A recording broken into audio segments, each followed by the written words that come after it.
15 अगस्त 1947 भारत आजाद हुआ, लेकिन इसी आजादी के साथ इतिहास का सबसे दर्दनाक अध्याय भी लिखा गया। यह कहानी है भारत के विभाजन की, जहां एक देश टूटा और इंसानियत खून से रंगी। ब्रिटिश राज के आखिरी वर्षों में हालात बेहद तनावपूर्ण हो चुके थे। धार्मिक और राजनीतिक मतभेद गहराते जा रहे थे। एक ओर एक संयुक्त भारत का सपना था, तो दूसरी ओर अलग राष्ट्र की मांग तेज होती जा रही थी। समय कम था और फैसले जल्दबाजी में लिए जा रहे थे। नेताओं के बीच मतभेद साफ दिखाई दे रहे थे। कुछ लोग एकता और शांति की बात कर रहे थे, तो कुछ का मानना था कि बंटवारा ही एकमात्र रास्ता है। इन फैसलों का असर करोड़ों आम लोगों की जिंदगी पर पड़ने वाला था, लेकिन उनकी आवाज कोई नहीं सुन रहा था। फिर एक दिन नक्शे पर एक लकीर खींच दी गई।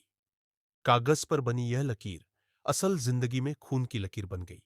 गांव, शहर, खेत और घर सब एक झटके में पराये हो गए।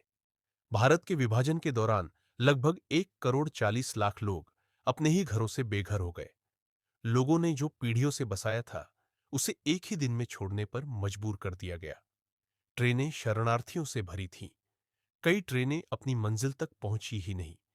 गांव जलाए गए, मासूम लोगों की जान गई और लगभग 10 लाख लोग इस हिंसा में मारे गए। लोगों ने मजहब के नाम पर अपने पड़ोसी को दुश्मन बनते देखा। माँ बाप अपने बच्चों से बिछड़ गए। भाई बहन एक दूसरे को ढूंढते रह गए। यह दर्द सिर्फ उस वक्त तक सीमित नहीं रहा, बल्कि पीढ़ियों तक चलता रहा।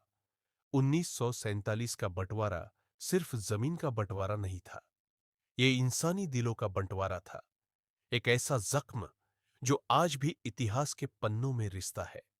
यह कहानी हमें याद दिलाती है कि नफरत, डर और जल्दबाजी के फैसले हमेशा भारी कीमत वसूलते हैं, और यह भी कि इंसानियत से बड़ा कोई मजहब नहीं होता।